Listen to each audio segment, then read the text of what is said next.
आजकल अलीपुर के हवाले से एक जिनसी स्कैंडल मंजर आम पर आया हुआ है। बताया जा रहा है कि एक प्राइवेट स्कूल में बनने वाली चंद नाजेबा वीडियोस किसी तरह से लीक हो गई हैं और अब वो सोशल मीडिया पर वायरल हो गई हैं।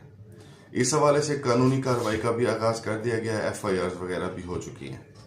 देखें, कानून तो अपना रास्ता खुद बना लेगा। इस वक्त मेरा वीडियो बनाने का मकसद जो है वो इस हवाले से आगाही पैदा करना है कि बार बार उन वीडियोस को शेयर किया जा रहा है सोशल मीडिया पर, व्हाट्सएप भेजे जा रहे हैं, फेसबुक पर, इंस्टाग्राम पर उन वीडियोस को लीक किया जा रहा है और मुख्तलिफ कमेंट्स किए जा रहे हैं।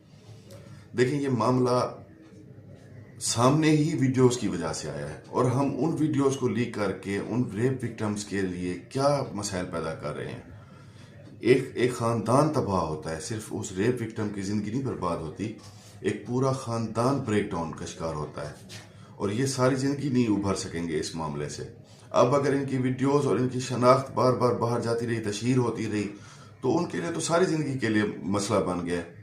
अखलाकी तौर पर भी ये मुनासिब नहीं है कि विक्टिम्स की शनाख्त को सामने लाया जाए या वीडियोस शेयर की जाए, और कानूनी तौर पर भी पाकिस्तान एंटी रेप एक्ट 2021 के में सेक्शन है 26, उसके तहत किसी भी रेप विक्टिम की आइडेंटिटी को सामने ले आना एक जुर्म है और उस जुर्म की सामने ले आने वाले को, तशहीर करने वाले को सजा हो सकती है।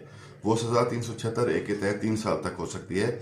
इसके अलावा पीका एक्ट की कार्रवाई भी अलहदा है, वो भी हो सकती है अगर वीडियोस वगैरह शेयर की जा रही हैं।